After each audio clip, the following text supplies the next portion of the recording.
So I went to meet someone who, in my naivety, I thought might be able to see both sides of the story. Yusuf al-Khattab used to be called Joseph Cohen, born and brought up as a secular Jew in New York. In 1998 he moved to Gaza as a Jewish settler.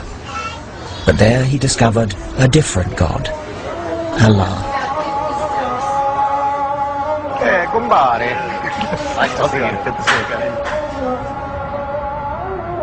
What I noticed coming to this center of world religions, what a lot of hatred religion fosters. I mean, I'm an atheist and I'm rather gentle. I don't hate people, but it seems to me that I'm hearing hate on all sides, and it seems to me all to do with religion. I hate atheists because atheists don't care if somebody fornicates in the middle of the street. They don't care if they're women go bouncing around on TV topless. It makes no difference to them. They don't believe in anything. If you don't believe in a set rule, and you believe that a constitution can change, and you can amend the rules as they go along, and you don't believe in God's rule, then what law do you have? You just have man-made laws.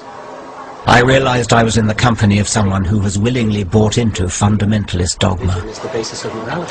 What do you think about the September the 11th attacks on New York and the July the 7th attacks in London? Okay, since you like to speak about evolution, I like to start before. What do you think about the Jews that have destroyed over 417 Arab villages, including all mosques and masjids, which wouldn't affect you because you're an atheist?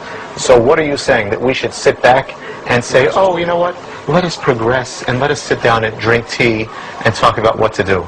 I think that's the most ridiculous thing. All I could say is, if there was no quote-unquote state of Israel, there would have been no September 11th. But if we've all got to live together, it's not going to be helped if there are people of very, very strong faith who simply know they're right and are not amenable to argument, because there's somebody out there who's just as faithful as you and has his faith just as strong as yours, which is opposite to yours. You see, the problem is, Richard, I think that you have fear. You know that this party of occupying Muslim lands and polluting society with these evil ideas that are around, it's not going to last forever. There will always be the soldiers of Allah there to give the response to this. So we also want the same thing. All we want is that we want the non-Muslims at this point off the lands of Muhammad sallallahu alaihi wasallam. All the lands of Muhammad, we want the kuffar out of it. Do you want Islam to take over the rest of the world? Of course I want it to, and it will. So my advice is to clean up your show at home, take your forces off our lands, correct yourselves, fix your society, all right? Fix your women. Fix your women, that's not my business, that's my women's business. No, it is your business. It is your business. When you take the women and dress them like whores on the street. I don't dress women, they dress themselves.